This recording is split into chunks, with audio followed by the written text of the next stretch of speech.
Choisis la vie.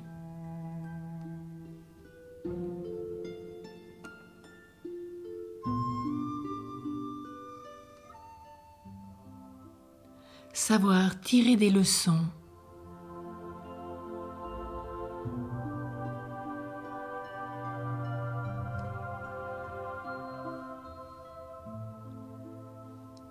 Au lieu de me demander si j'ai tout bien réussi,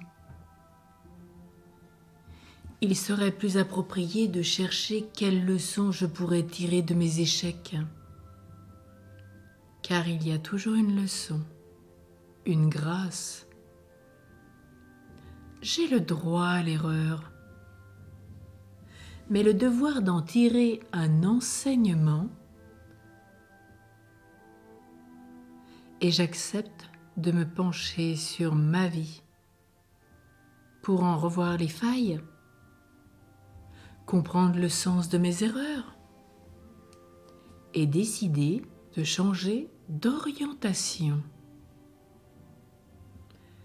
Ne nous enfermons pas. Beaucoup de nos erreurs, c'est parce que nous sommes mal orientés. Et comme disent peut-être les jeunes, nous sommes à l'ouest. Ils ont raison, car tout baptisé est à l'est. Il vient du Christ, soleil levant qui vient nous visiter.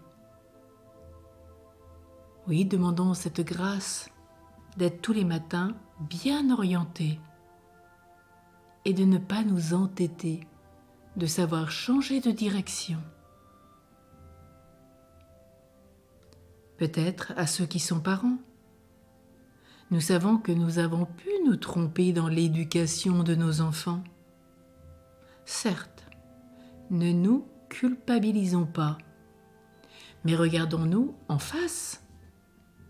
Dans l'éducation des enfants, il y a eu de vraies grâces, il y a de beaux fruits. Apprenons à nos enfants, par notre comportement avec eux, que l'erreur est permise.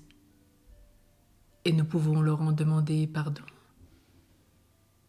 La grâce du pardon familial, comme il l'est en communauté pour la coulpe monastique. Une grâce de pardon qui restructure famille et vie ecclésiale. Oui, l'erreur est permise, mais qu'il est un devoir d'en tirer une leçon et lui donner du sens, un sens. Oui, c'est vrai, j'ai peut-être eu tel geste de brutalité, une parole violente, vulgaire, un comportement inadéquat. Peu importe. Aujourd'hui, j'en demande la contrition, ce regret sincère. Oui, c'est vrai, j'ai peut-être tenu des discours cérébraux tant j'avais peur de montrer ma vulnérabilité. Rappelons-nous que Jésus et à sa suite tous les saints ont su se montrer vulnérables. Oui, c'est vrai, j'ai peut-être mis trop de limites ou trop peu, et j'en vois les conséquences chez mon enfant, mon adolescent. Je n'ai pas su m'y prendre avec toi et je t'ai fait souffrir. Pardonne-moi. Même si je n'ai pas pu te le dire dans le passé, aujourd'hui, je te redis que je t'aime. En dépit de toutes ces difficultés entre nous, et combien aujourd'hui peut-être déjà dans la famille, la première cellule ecclésiale et la première cellule d'évangélisation, combien il est important de nous redire l'amour de Dieu et l'amour que nous avons les uns pour les autres. Et de dire à Jésus le matin, Jésus, nous t'aimons. Et de dire à ses enfants, je t'aime mon enfant, sois béni en ce jour. Si je t'avais parlé plus souvent, beaucoup de nos conflits se seraient résolus. Si peut-être je t'avais demandé pardon plus tôt, cela aurait évité bien des difficultés. Mais il n'est jamais trop tard. Je puis te demander pardon aujourd'hui, comme les enfants demandent pardon à leurs parents. Demandons-nous pardon dans notre couple, en communauté ecclésiale.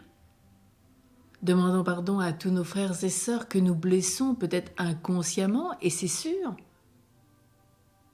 Quand le pape François nous dit que quand nous mangeons trop, nous mangeons la part du pauvre, c'est un exemple parmi tant d'autres.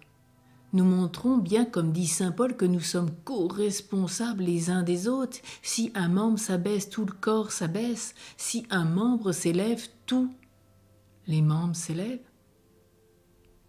Si je vais me confesser aujourd'hui, le corps mystique sera élevé. Quand je pêche aujourd'hui, j'abaisse tout le corps. Et il en est de même pour chaque frère et sœur. Combien nous sommes en communion et combien nous avons à nous demander pardon les uns les autres. Et nous irons de grâce en grâce, d'élévation en élévation, nous tirerons les leçons de notre vie et en cela j'aide les autres et ils m'aident. Mes enfants, mon conjoint, mes amis, mes collaborateurs de travail, dans mon association, quelle qu'elle soit, caritative, sportive, avec ceux avec qui je vis une activité.